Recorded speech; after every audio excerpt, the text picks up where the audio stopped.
implikasinya terhadap perekonomian Indonesia termasuk di Kepri ini seperti apa Bang gambarannya Bang? Oke, boleh mungkin ya Mas Aryo kita coba kupas dulu sedikit terkait dengan kenapa nih terjadi kenaikan harga gitu, ya. Supaya kita versi pengamat ekonomi ini kan. Gitu. Jadi gini, kalau kita lihat bahwa ada dua hal yang menyebabkan kenaikan harga khususnya untuk komoditas beras. Yang pertama adalah kurangnya pasokan gabah dari petani secara reguler. Nah, memang petani lokal ya? Iya, petani lokal. Nah, memang pada targetnya kita itu kan untuk Indonesia ini membutuhkan 31,36 juta ton per tahun. Nah, sedangkan itu produksinya. Sedangkan kebutuhannya cuma 22,6 juta ton. Jadi sebenarnya masih ada margin. Gitu. Nah, cuman pada saat ini karena musim panen kedua ini musim gadu disebutnya, itu kan kondisinya masih kering. Nah, ini yang menyebabkan para petani sulit untuk memenuhi kebutuhan masyarakat gitu. Nah, jadi makanya pasokan gabah berkurang. Yang kedua adalah kebijakan tadi India ya, terutama menghentikan ekspor sejak bulan Juli kemarin. Nah, makanya Indonesia pun selama 2023 ini hanya mendapatkan 197.000 ton dari India. Nah, sisanya itu akan dipenuhi kalau nggak salah dari Vietnam sama Thailand. Kenapa? Nah, India ini kan sebenarnya walaupun dia 1,4 juta miliar jiwa, cuman mereka tuh surplusnya tinggi gitu untuk padinya tuh. Nah, dia mengalami di bulan kemarin itu gagal panen. Nah, memang terkait dengan El Nino ya, sehingga mereka pun mengalami kenaikan harga pangan di sana. Itu kalau dijumlahkan dari tahun kemarin September sampai dengan tahun ini kenaikannya terus sampai 30% ya kalau dilihat. Makanya mereka memproteksi untuk konsentrasi di stok negara mereka sendiri. Nah, dua hal ini yang menyebabkan kenaikan harga pangan. India ini besar loh. Jadi 40% suplai beras dunia India yang pegang. Nah, walaupun ya kita tadi alhamdulillahnya ada alternatif ya, Vietnam, Thailand masih mau gitu ya untuk mengekspor ke Indonesia. Nah, kemudian kita berbicara dampak. Nah, dampak langsungnya jelas ketika misalkan beras itu kurang suplainya ya terjadi kelangkaan kan, atau dalam bahasa ekonominya berarti shortage gitu. Nah, shortage ini akan sedikit demi sedikit akan meningkatkan harga. Jelas kan, langka maka harga akan meningkat gitu karena posisinya sedikit. Nah, dampak yang berikutnya bisa jadi mengalami inflasi. Inflasi ini kan untuk seluruh komoditas ekonomi ya, barang ekonomi. Nah, karena apa?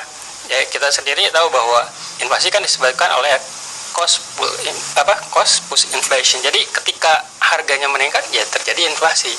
Walaupun memang kita tidak usah terlalu gusar terkait dengan beras. Saya ada catatan bahwa kontribusi kenaikan harga beras ini pengaruhnya itu terhadap inflasi secara keseluruhan dalam rentang 0,04 sampai 0,08%. Gitu. Jadi tidak terlalu besar. Gitu. Padahal itu kebutuhan pokok loh. Iya, betul. Itu faktanya. Nah, cuman kan kita harus melihat juga mengkhawatirkan pada sesi-sesi demand pull inflation. Misalkan pada jadi kan karena permintaan yang banyak, misalkan pada Nataru nanti. Nah, ini harus agak-agak aware gitu ya. Aware karena kebutuhan kan akan banyak tuh di situ. Nah, kalau udah dua penyebab ini udah bermain, cost push inflation sama demand pull inflation, nah ini harus agak ini. Walaupun itu kan masih lama gitu ya. Saya yakin dengan tadi disebutkan bahwa cadangan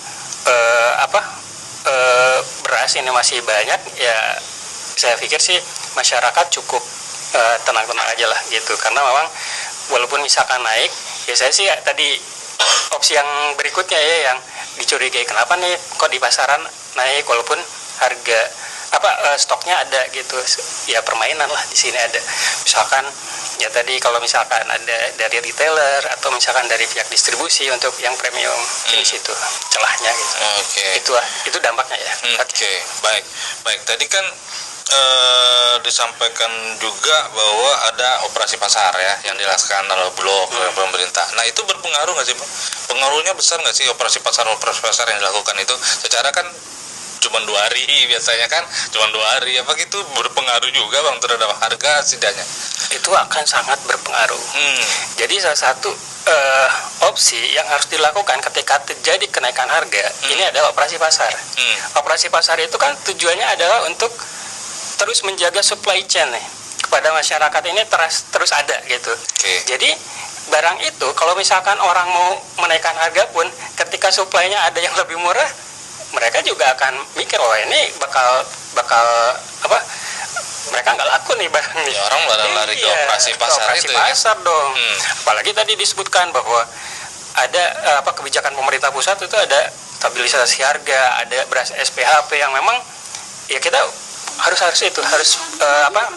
menjalankan itu gitu ya. Gelar pangan murah.